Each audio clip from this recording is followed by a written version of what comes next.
Before we're done, we still have one promise to keep. If we can't protect the Earth, you can be damn sure we'll avenge it.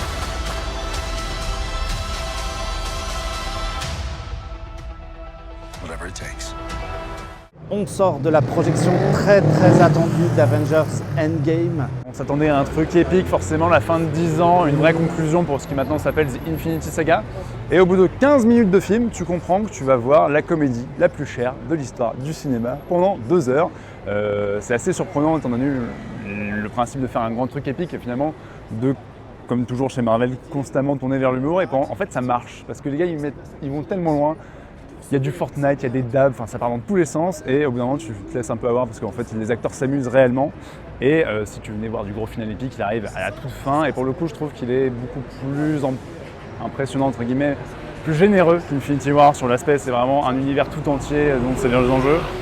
Comme toujours, il y a plein de ficelles de scénarios bizarres, comme toujours c'est un peu gratuit, comme toujours les Russo ne sont pas des grands metteurs en scène et les moments qui sont censés être très touchants ne le sont pas tant que ça parce que ça reste quand même du gros blockbuster un peu bourrin, mais il y a du mieux, en tout cas il y a une générosité et l'idée vraiment de clore quelque chose.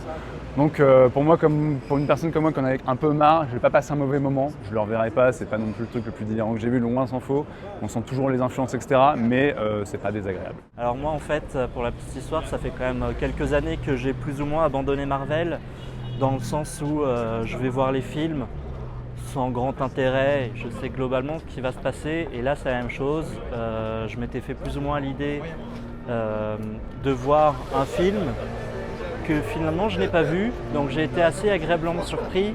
Je vais évidemment absolument rien spoiler du tout, mais je trouve que le film se tient, qu'il y a de très bonnes surprises, des idées très intelligentes, de belles scènes avec les personnages. La première heure, j'aime beaucoup la première heure qui pour moi est un espèce d'anti-film de super-héros puisqu'il ne se passe pas grand-chose. La deuxième heure est assez réussie même si on tombe dans le fanservice. Et la troisième heure, pour le coup, est un petit peu plus Marvel lambda, mais il y a quand même de très belles scènes, il y a quand même quelques frissons et quelques larmes aux yeux. Donc globalement, bonne surprise. Pour moi, clairement, c'est le meilleur des Avengers.